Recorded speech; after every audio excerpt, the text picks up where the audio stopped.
I'm going to show you how to make some beaded bracelets. Now, the first bracelet, I'm going to show you two different types of bracelets. And the first one I'm going to show you, you may well have done before, but if you haven't, it's a really nice, simple project that you can do that requires really hardly any materials, so there's no excuses.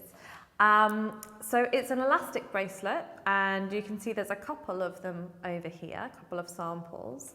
And basically it's just stretchy nylon or elastic cord with some beads threaded on top, and you can see it's nice and stretchy, so it can fit pretty much anyone, which is a real advantage of these kind of bracelets, because one of the challenges with making bracelets, whether you're doing it for yourself or for somebody else or as part of a jewellery business, is that there's lots of different sizes. So one size doesn't fit all, but with these it pretty much does. Or you can kind of have small, medium and large, so that's quite nice. So, and here's a nice little golden one. Really, really simple, as I said. All you need for this project is some stretchy nylon wire. Now, it comes in different thicknesses, but I always try and use at least 1 millimeter thick. You can get 0.5 millimeter thick, which is 0.5 millimeters, and I'll use that if I've got really fine beads. But one of the limitations of these bracelets is that they can break. If you pull elastic too hard, it breaks. So we're going to make them as strong as possible. But these won't last forever, but they're great for fashion pieces and for fun pieces to wear. Another little trick you can do is double up your nylon, so you have 2 strands, and thread it all the way through the beads. But a real challenge with these bracelets is you need to find beads that have nice big holes in. So I've got a selection of beads here that have a nice big hole in the middle, and that's really, really important. Semi-precious stones and pearls often have very small holes, whereas glass, plastic or resin beads are more likely to have larger holes. So make sure when you go bead shopping that you check the hole size, especially if you're going to use it for this project.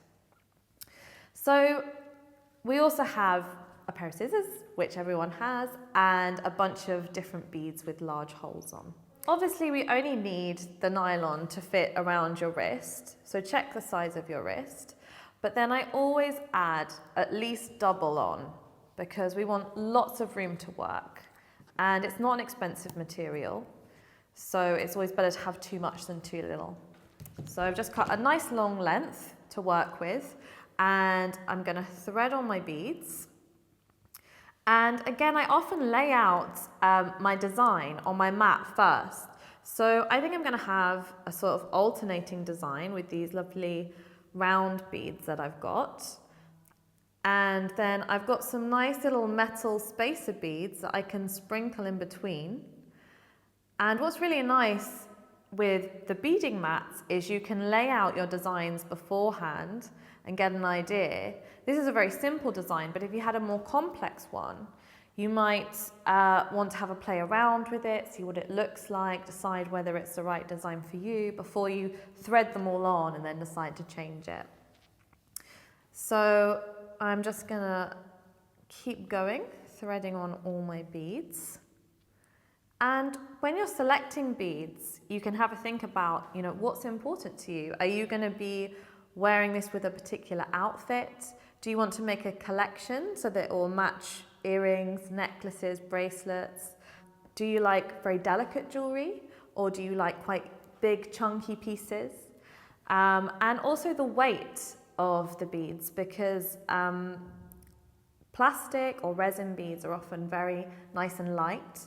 Glass is usually a little bit heavier, and then semi-precious beads such as amethyst, turquoise, or coral is normally a little bit heavier. If you're using heavier materials, you want to use a stronger wire or base to put it on. So these are all just considerations that you can think about. But again, with making jewelry, experimenting is the key. So try out different things. Don't worry if the first pieces that you make aren't perfect or they break. The first pieces I made definitely broke.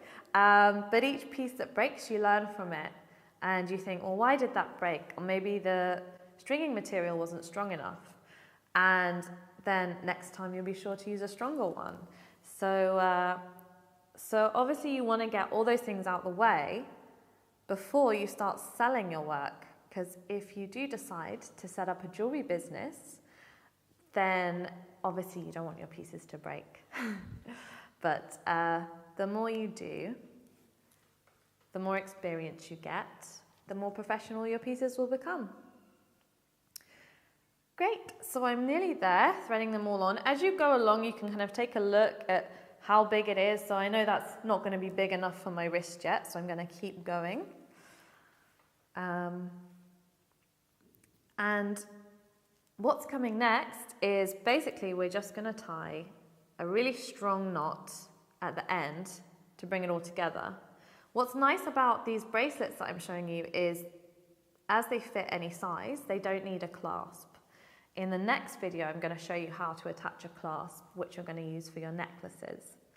But that does make these bracelets very simple and easy to do. So now I've got enough beads to make it around. I'm going to hold it nice and tight, thread it onto my wrist, and just check the size. Check that it's going to fit and that there aren't any big gaps at this stage, because once you've tied it up, it's going to be difficult to adjust. You're going to have to start again. Great, and then I can take it off. And basically the simplest way is to tie 4 knots on top of each other.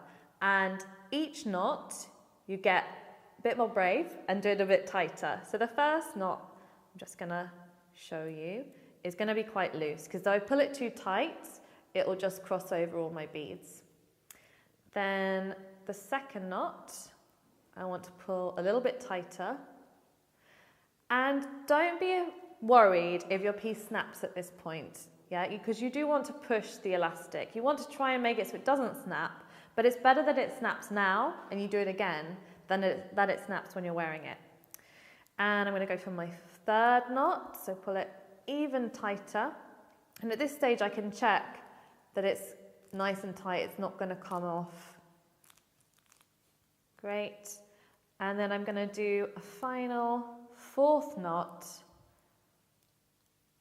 and pull this one super, super tight and hope it doesn't snap. Like I said, if it doesn't snap now, then it won't. Great. And then I can try it on and it's all fitting and it's not going to snap, which is perfect. And I'm confident that it's very strong now. So what I'm not going to show you, but you can do, is put a tiny blob of super glue or really strong glue onto that. Leave it for however long the glue takes to dry, so it might be a couple of hours or up to 24 hours. I don't always put glue on my knots, you don't have to, but it can help for peace of mind. And then I'm going to cut with my scissors, nice and close to the knot, cut off my excess nylon wire, being careful not to cut the actual knot. There's one and the second one. Pop those away. And there you have your finished nylon bracelet. Now, there's one thing that you can do with the knot, which is difficult to do with this one, but if you've got beads with large holes, you can sometimes tuck the knot inside a bead. But to be honest, it's okay. It's very subtle, it's very small, and everyone knows with nylon bracelets there's going to be a knot somewhere. So it's not unprofessional to have a tiny knot next to a bead. But again, try out different designs, try out different styles. You can stack them on your wrists, and they're an extremely flexible bracelet that are cheap and easy to make. Now that you know how to make a stretchy nylon bracelet, we're going to try another bracelet that's a little bit different this time. We're going to make a memory wire bracelet like this one I have here. And memory wire is a really interesting material because, like the name suggests, it kind of has a memory. So however you twist it and pull it, always springs back into shape. And like the nylon bracelet, it's one size fits all, and you can just pop it on. And what's really nice with the memory wire bracelet as well is this is kind of like a 1.5 bracelet, but you can keep going if you want. So sometimes I do big, massive, chunky ones that go all the way up. So it depends how big and bold you want your jewellery to be. They're really good for selling because their materials are not very expensive, and again, the whole one size fits all is really suited to that, but also great for presents. So to start off with, you're going to need your round nose pliers and your side cutters, which we're getting really used to using by now. A selection of beads that you want to put on your memory wire, and memory wire bracelets do take up quite a lot of beads depending on how big they are. So make sure you've got plenty and you don't run out halfway through. And memory wire comes in a coil, a bit like this. So it's a nice long coil. And I've got a gold plated one here, but you can get silver plated and different materials. So it's entirely up to you. And you may think it looks a little bit small, but don't worry, because they do stretch out as you go along. And you can sort of adjust them a bit as well. So I'm gonna, first of all, cut my memory wire.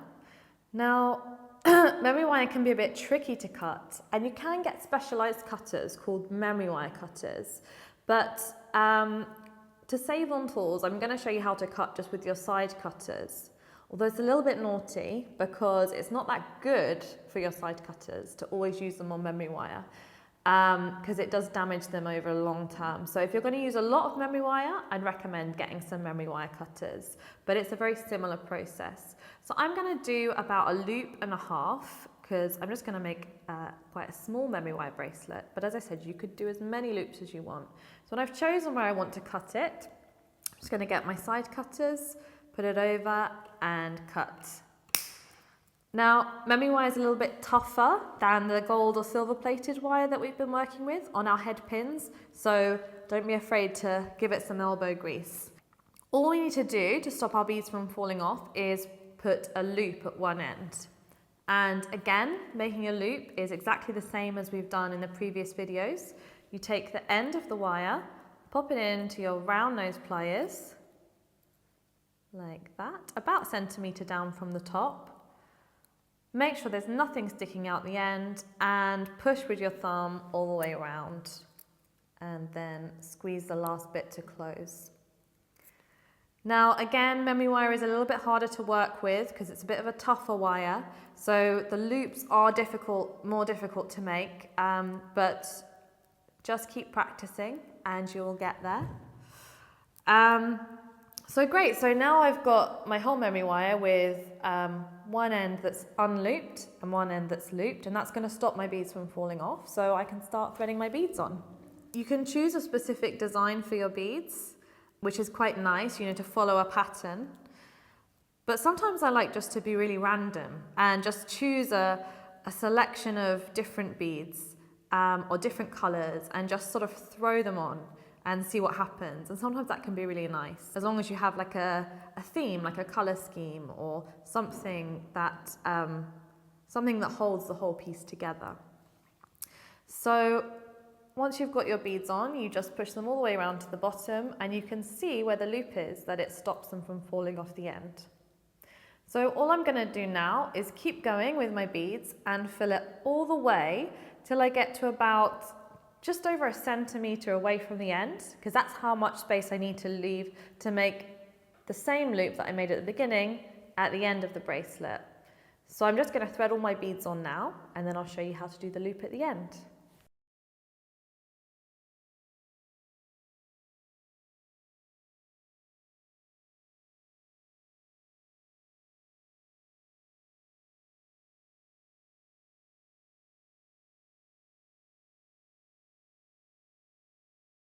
So once you've threaded on all of your beads and you've got to the end of your memory wire, and you should have a little bit more than 1 centimetre left so we can make our loop. And we're literally just going to do the exact same loop as we did at the very beginning. So take your round nose pliers, and you guys are pros at making loops now because we've made so many. And you're just going to thread the end of the memory wire into the loop, wrap it all the way around until it's nice and secure.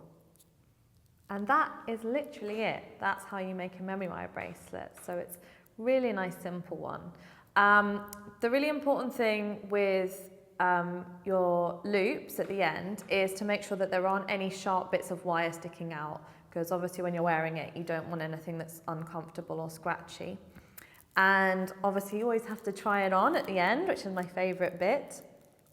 If by any chance the memory wire that you have feels a little bit loose, you can always tighten it a little bit by just kind of pulling it round and just conditioning the wire in that way. It's a little bit malleable. And the same if it's a bit tight, you can just sort of stretch it out a bit. So there is some flexibility there. That comes to the end of the bracelet part of the videos. I think both of the bracelets that we made, both the nylon and the memory wire, are really nice beginners projects to have a go with. So have an experiment, try out different designs, different colours, different styles, and I'll see you in the next chapter for necklace making.